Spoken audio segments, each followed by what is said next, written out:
আর্কটিকের বরফ শীতল গভীরে এক রহস্যময় প্রাণী শতাব্দীর পর শতাব্দী ধরে নীরবে সাঁতার কেটে চলেছে। সে হলো গ্রিনল্যান্ড শার্ক বা গ্রিনল্যান্ড হাঙর।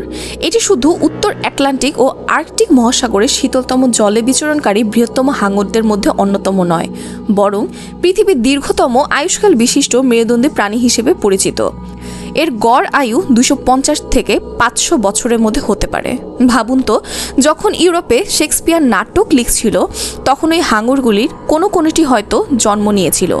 এই বিশাল স্থূলকায় প্রাণীটি তার ধীর গতির জন্য বিখ্যাত।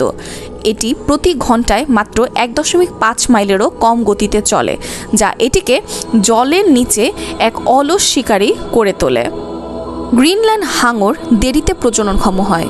বিজ্ঞানীরা অনুমান করেন তারা প্রায় 150 বছর বয়সে প্রথম বংশবৃদ্ধি শুরু করে।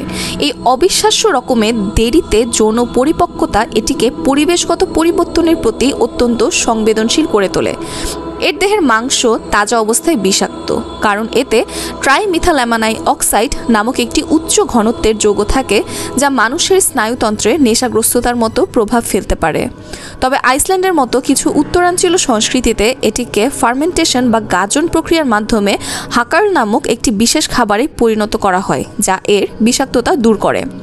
এর আরেকটি অদ্ভুত বৈশিষ্ট্যের নাম হলো এর চোখে লেগে থাকা বিশেষ ধরনের পরজীবী, যা কোপেপড নামে পরিচিত। এই পরজীবীগুলি হাঙরটির দৃষ্টিশক্তি আংশিকভাবে নষ্ট করে দিলেও কিছু গবেষকের মতে তারা বায়োলুমিনেসেন্সের মাধ্যমে শিকারকে আকৃষ্ট করতে সাহায্য করতে পারে। গ্রিনল্যান্ড হাঙর মূলত স্ক্যাভেঞ্জিং বা মৃতদেহ ভক্ষণ করে এবং সমুদ্রের তলদেশে প্রাণী শিকার করে। তবে এদের পেটে রেইনডিয়ার বা পোলার বিয়ারের মতো স্থলচর প্রাণীরও সন্ধান পাওয়া গেছে, যা এর শিকার পদ্ধতির রহস্যকে আরও বাড়িয়ে তোলে।